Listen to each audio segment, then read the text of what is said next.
Welcome back, everybody, to track 2. Over to you, Henrique and Abdullah. Thank you. Thank you very much, Danielle. So pleasure to have you all with us today.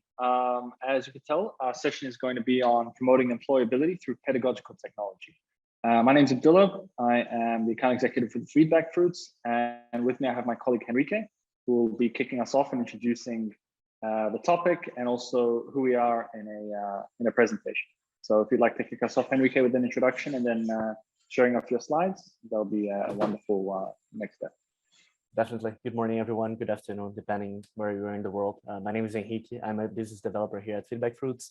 Now, how Abdullah mentioned, today we're going to be presenting how pedagogy and technology can enhance students' employability skills. So to start, we have to see that the employability skills are currently a buzz topic in the industry and something that it currently has a lot of challenges behind. Something that we're starting to notice is that nearly 80% of employers believe that the current students are not ready yet to the workforce. Only 27% of the students are confident in their ability to demonstrate their employability skills when they join their first job, for example. And alone, since 2020, 13% of the students have been dropping on their satisfaction levels. But it's only the challenges. When we try to see from the bright side, what are the benefits of fostering students' long life skills? The first one will be enhancing engagement and retention in classrooms. Ensuring career readiness skills can be developing communication skills, presentation skills, and even lifelong learning skills. Improving learning outcomes in blocks is also something very meaningful and important. Cultivate a meaningful learning community inside of the classrooms and outside, of course, and boosting accountability and autonomy for the students. Just to explain a little bit more about what is FeedbackFruits and the current working that we have been doing is we truly believe that technology and course designs should walk side by side. But the main focus should be on the pedagogical practice rather than the technology. I think the best way to explain what I'm trying to say is with this short illustration, is that the pedagogy should be the main driving force as the horse, and the technology should be there to support it, and not the other way around. So what we have to offer is a suite of 14 pedagogical tools that can be fully integrated in your LMS or VLE, depending where you are in the world. Our main core is to create collaborative learning experience for students and peer assessments in a hybrid learning environment. And of course, ultimately creating a curriculum design or a course design that at the same time it's scalable and intuitive for teachers and for students. Our 14 tools can be divided in 3 main topics: peer assessment over on the purple, the activating study materials on the middle, and of course, interactive classrooms to make sure that all the student experience is cohesive from the asynchronous to the synchronous side of the activities. Oh, sorry about that. A little bit more about the noise that FeedbackFruits is currently doing across the globe. It can be seen with the GISC report, Education Horizon, and some other cool awards that we have been earning, such as our AI tool have been awarded with a gold in the QS Reimagine Education, but not from that now. So the biggest point that we're here today is to know how we can effectively cultivate employability skills in diverse course settings. And I think the best way to showcase how we can do that is with this learning journey. So bear with me for a couple of seconds while I explain to you. On the left side of the screen, we're going to be able to see what's happening outside of the class, so in the asynchronous environment. It's not uncommon to hear that our students nowadays are starting to follow their lectures at any time, can be in their kitchen, in their classroom, or even with their group members. And of course, on the other side of the screen is during the class, so the synchronous activities that are happening. Personally, what we have been seeing is that the best way to engage the students is to start with, let's say, a comprehension assignment outside of the class, where students are placed in small groups where they can analyze a piece of material based on their select teams, such as, say, coding, law, engineering, depends.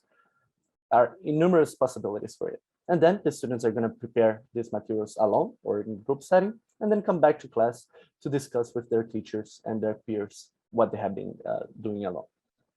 And I think the beauty of it is that the teacher can tailor their lectures for to overcome the topics that the students are kind of lacking.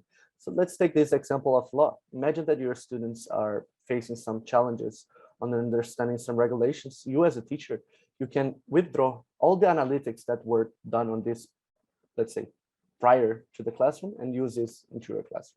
And then, of course, when it comes to the outside of the classroom again, students can start working on the deliverables. It can be a presentation, a thesis, or even a group work together. They come back to class and they're going to present to their peers. But then how we can foster that employability skills, that career readiness skills that we are talking about. I think that's the beauty of it. It's when we start using the group member evaluation, for example. Imagine that you're putting your students to do a peer assessment on their soft skills of their peers, of course. This can be done by a self-assessment and, of course, collaboration skills or collaboration rubric skills that you're going to put your students to go through. And this, in the end, will help foster that self-regulatory skills that we're currently looking at. And then, in the end of the chart, you're going to be able to see the skill review. That is the same side, but this is when the teacher has the possibility to provide the feedback to their students. And then when the student is on the end of the block, what are the benefits that come to mind? We start moving from the memorization of facts to become active learners, or the students become active learners. Develop that collaboration, communication, and presenting skills that are so important when you're joining or when your students are joining their first job. And of course, to round it off, the fourth, foster self-regulatory skills. I know that I'm speaking a lot, but how it's very concrete, how we can make this very concrete and with use cases. I think a best example is to showcase some use cases. The first one that I'm going to be talking about is the use case from Texas A&M, a university in the United States, where teachers helping students improve collaborative learning using our interactive document tool. So just some context about the, let's say, the use case was an online class on a bachelor program with around 120 students. The class was asynchronous and synchronous at the same time, and the assignment was done as a group project. The motivation for the teacher was to design and engage in collaborative learning activities for an online course and develop students' ability to read and understand scholarly articles. The setup was the teacher would upload a document on our interactive documents tool and ask students to answer inline questions, including, of course, open questions and multiple choice. Students then would come, participate in the activity, summarizing the sources, determining theoretical frameworks, limitations, and of course, answering the questions. Then the teachers would block and would analyze how the students are doing, and then they would assess the overall participation and the overall statistics of the students. I think what is important to mention here is that the main outcomes, of course. So by guiding students through this process, the teacher were able to stop and think about certain sections of the text where the students had more difficulty, and then reflect back on asynchronous sections, for example. The performance of the student was the highest on that the teacher had seen during that year, and of course saved a lot of time for the instructors because this activity can be scalable and replicated in other courses with just a simple click. And here is a quote from Dr. Haley Kazan, an assistant professor, that FeedbackFruits helped me to achieve what I expected and more. It really helped me my students to get familiar with how to read scholar articles. And just something that I would like to say also is that enhance that collaborative learning, enhance your sharing idea and sharing thought with your peers. Changing a little bit of gears, it's another point that is also very important. It's how to improve group dynamics, and collaboration skills. This specific example was with Deakin University in Australia, so all around the globe. But the tools that were used was the peer review and the group member evaluation, the ones that I just mentioned prior to this. So the context, it's a little bit different. So it was 1 trimester, 14 weeks, 65 bachelor students that were working on this marine botany course together. So the motivation of the teacher or the course designer was to make the feedback process easier and more transparent for all the students that are participating. And of course, improve groups, teamwork, and collaboration skills. So how it was set. 4 to 5 students would choose a topic, they will research, create a presentation, and then record this presentation at home and upload into the activity using the peer review. Then the students would provide feedback into their peers, such as quality of the presentation, presentation skills, And then the presenters would come to class for discussing how the whole process works. In the end of the block, the students were required to perform a group member evaluation where they would provide some feedback on the soft skills, so such as the collaboration, the attitude towards the project itself. The main outcome for the instructor was that they saw that the students were able to work in groups. The ability to work in groups were vastly improved, and the overall activity went very well. Students developed ways to provide richer feedback through FeedbackFruits and help students learn faster and become more aware of the process of giving and receiving feedback. And this instructor also found it very helpful to have an overview where how the students were participating in the overall progress of the students in the activity itself. And the last one, before we jump into a, let's say, hands-on demo with Abdullah, it's how we can stimulate collaboration and foster skill knowledge sharing with interactive documents. So the same way, the same tool as the first use case, but a little bit of a different context. So this specific course was in a coding lesson at IE Business School, 1 semester, 30 students. So what we tend to see is that the tools can be used on different settings and different, let's say, sides of activities. The first one was to develop collaboration skills by working on assignments in teams and foster sharing knowledge among students. The instructor create inline exercises using the activity or the interactive document, adding, of course, again, open questions and multiple questions. The instructors gave explicit instructions to clarify objectives or learning outcomes for that specific activity. The students would read the material before class and use their laptops to complete the exercise of the interactive document in class. So it can even be used on this specific use case. And then this instructor would monitor how the students have been performing the activity, how well they were writing code, how well they were sharing their, let's say, different opinions or different ideas with their peers. And then when we compare to the previous years on that specific same course, the engagement rate grew over 100%. The students really liked this ability of working with technology in class and really enjoy working with the tool. And students were not explicitly encouraged to reply and help others in the beginning, but fortunately enough, this started to happen organically by the end of the course. So it's a little bit about me.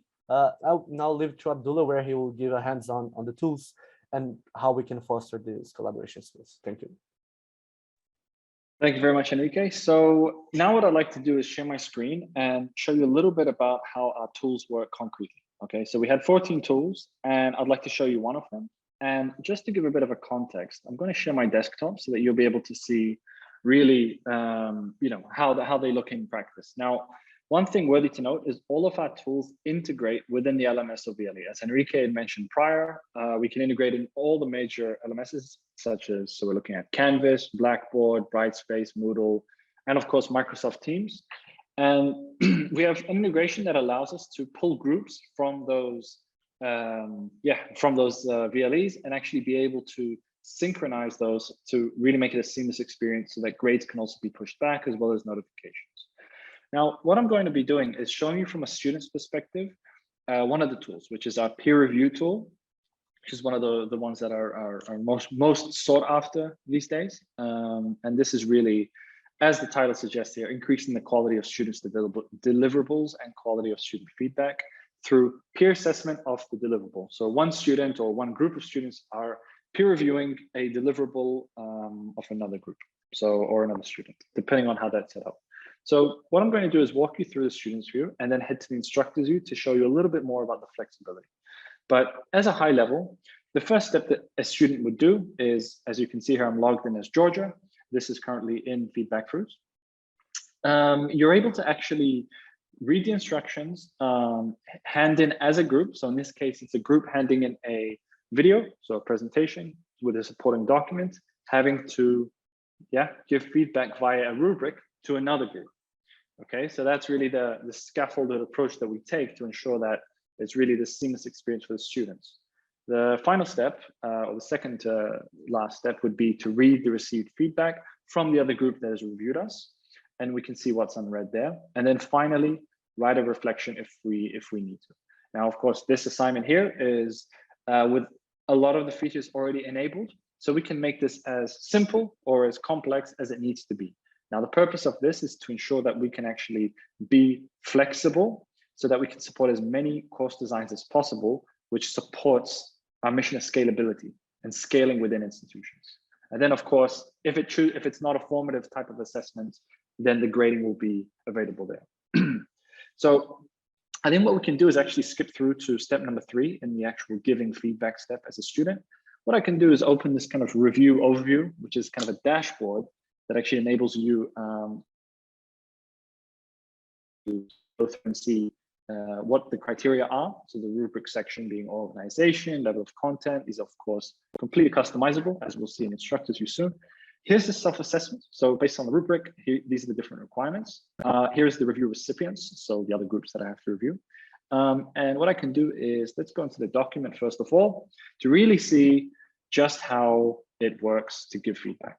So as I go through, I'm looking at this and I'd like to give feedback. So I can do this in line if I choose to, like this. And I can select the applicable criteria. So in this case, I believe this relates to format.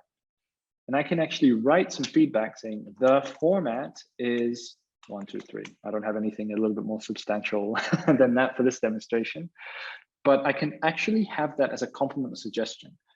Choose to record my voice as if it's WhatsApp or add an attachment as well. Post that. And then each of these little white blocks here indicate feedback that's been given.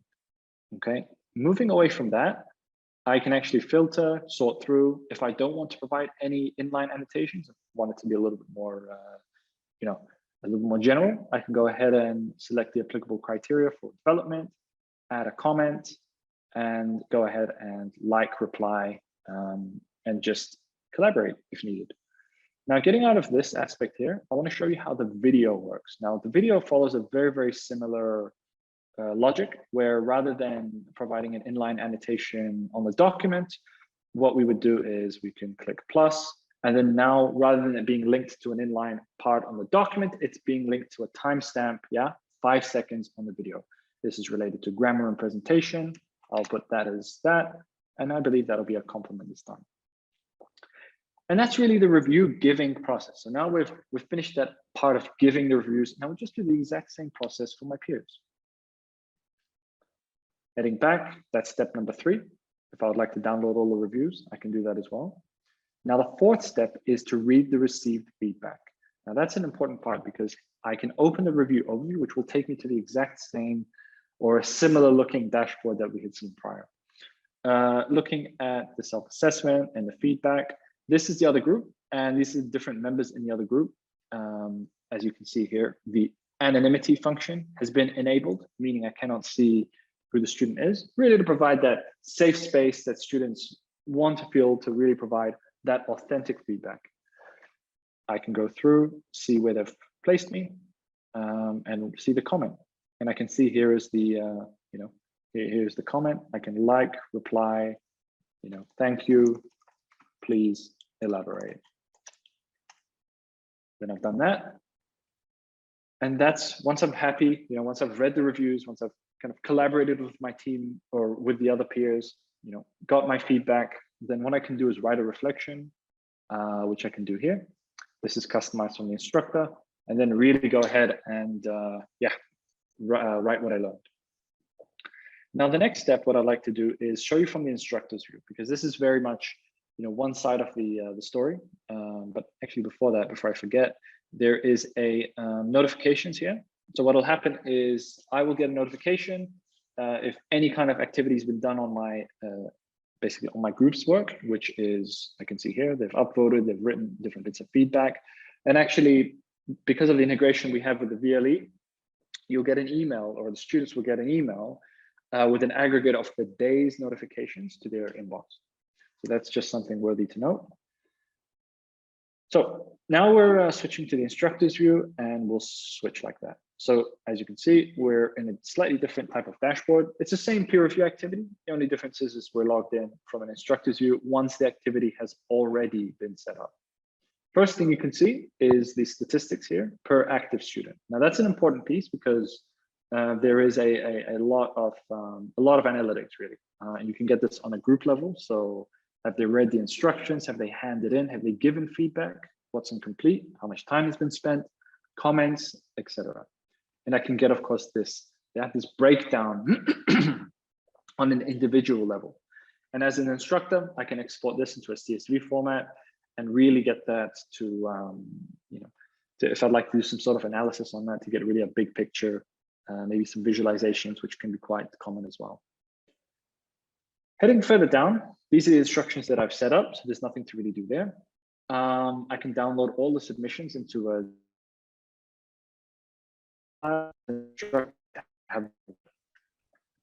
and then here I can have a look at all the given reviews. Here it's really just extensive analytics, knowledge is power. So there's a lot that that could be used there. I can see if I open this and click view all, I get a visual representation of what these analytics say. And this is really where we help, right? What Henrique was saying in the learning journey of being able to see the analytics and provide a more personalized learning experience. This is where the data can help you. So as an example, this is the rubric criteria of all the given reviews. So I can see the distribution on how students have been reviewing one another. I can see that organization has done slightly better than level of content, which has done even better than development, but a lot worse than grammar, presentation, and style. So the deeper the blue color, the more concentrated the feedback there is. So I can see that development is probably one area that I need to focus on as an instructor for my synchronous lectures. And that's a key piece there. So I can get that breakdown on a group level too, to see how the first group has been doing on this same distribution. So not only do I get a picture of how the entire class is doing, but now I have a picture of how the entire group is doing. And of course, the trend of the development being the poor criteria is also, it's also located there, as we might expect. I can exit out of this and head to the next section, which is really the received reviews. And here, this is really where we're going into the same type of analytics, but on the received reviewer part, and there's a lot here. These are all the reflections. Again, more analytics. And then this part here is the interesting part where I can see the grading.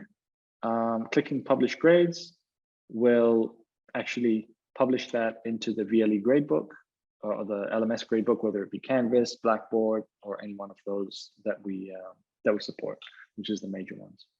Heading into the edit mode, this is where we can see really the skeleton of the whole assignment and really the different options in terms of flexibility, because that's really what we're looking at here. This is where I set up the instructions. I can choose the different collaboration options. So we could hand in as a group. I could hand in individually and then review different individuals. Of course, students have already made progress, so we cannot really configure it at this stage. But as you can see, there's different types of collaboration options here. And then these will synchronize from the VLE, the groups, as I'd mentioned in the very beginning. Heading further on, these are the different submissions. So we have this type of scaffolded deadlines that we can do. So there can be a deadline for submitting, there can be a deadline for giving reviews, there can be a deadline for writing the reflections. So that's really the, that's something that's quite unique to what we can do. These are the different submission types. If I just want them to be documents or videos or a website, I can choose to do that, and then change the submissions to be a minimum of 1 or maximum exactly something along those lines. Heading to the given reviews, here's where we change different criteria. I mentioned before the rubrics are actually quite flexible, but we have different options too. You can add a rubric, scale rating, or comment criteria, i.e. qualitative, quantitative, or the mix of the two. So if I were to, let's say, edit this rubric, I can see exactly how this looks here. And I can see that for organization, I can add or remove levels. I can customize what each of those levels mean. And that's really configuring the criteria. Heading towards when students see the received feedback, I can control when that happens. And there is a lot of different functionalities here. Again, really the focus on looking at, is this something that is able to support curriculum design at scale, not just certain pockets. So that's really what we're aiming to do here. And that's, if I'd like to enable self-assessment, that's also possible. Anonymity is there as well, both sides, double-blinded, feedback writing tips. Now I'd like to pause here for a second to really explain some of the core of how the tool works, how peer assessment works, and some of the struggles that we're hearing and some of the challenges, which is, how do we ensure that a student is providing meaningful feedback, because a part of developing employability skills and really gaining those skills of heading to the workplace is learning how to give and receive feedback. And guidance is key at that stage. So adding feedback writing tips are tips that will pop up to the student as they're giving reviews. As they're typing out the reviews and clicking post, this will pop up to them of, try to ask questions that encourage reflection. Remember to critique the writing, not the writer. These are all customizable. So again, you're really guiding the student's feedback to make sure that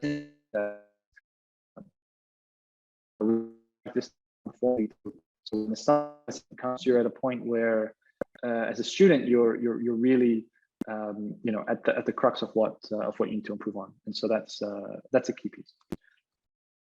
Heading towards over here, this is just more guidance that we can provide, which is a completion checklist, which is before they finish reviewing, just check marks that we have to add open. Have we made sure to cover all the points that we should do? And that's just, again, further guiding it. As you can see here, there's a lot more functionalities that we can see. So students rating the reviewer. So again, that's learning how to become better at giving feedback, is to close the feedback loop by giving feedback on feedback, right? So how did I feel my reviewer's quality was? Well, I can provide them an explanation and qualitatively let them know. And that can have a deadline too. But as you can see, it can all be toggled off to make these activities as simple as it needs to be. I can even remove the reflection step. I can remove the grading, and I can really customize it as I need, as I see fit, really. And once I'm happy with that, I can click save. And then I've created a peer review assignment, saving plenty of time, making sure that I'm not spending hours of time going through spreadsheets, trying to allocate students, making sure that it's all rolled up and amalgamated here. Lastly, one thing I'd like to say before we round up this is we have a support here, and that's a key aspect. There is students or instructors can reach out to our team. They can get a reply in under 2 minutes. Human response, not a bot. And again, there's just more guidance here in terms of articles. So that's what we wanted to do, is really just give a high-level overview as to basically how we view pedagogy, how we view employability skills being developed in the in the studies. As the statistics mentioned, there are some challenges when it comes to the development of skills and making sure that students are career ready. It's something that we hear all the time, and with constant iterations, with constant pedagogy informed technology, supporting the right course design, we're able to really facilitate an environment, a rich environment where students are able to be the ones in the driving seat of their learning experience, rather than actually exactly as Henrique had mentioned, like going beyond the memorization of facts. And that's really the transition, and that's really the shift that we're seeing right now, post-COVID. And would love for you to be a part of it as well. So if you resonated with anything that we shared today, please feel free to reach out to us. I believe Henrique shared our contact details. If you'd like to talk pedagogy, curriculum design, you have an initiative, then we'd love to talk to you. So thank you very much.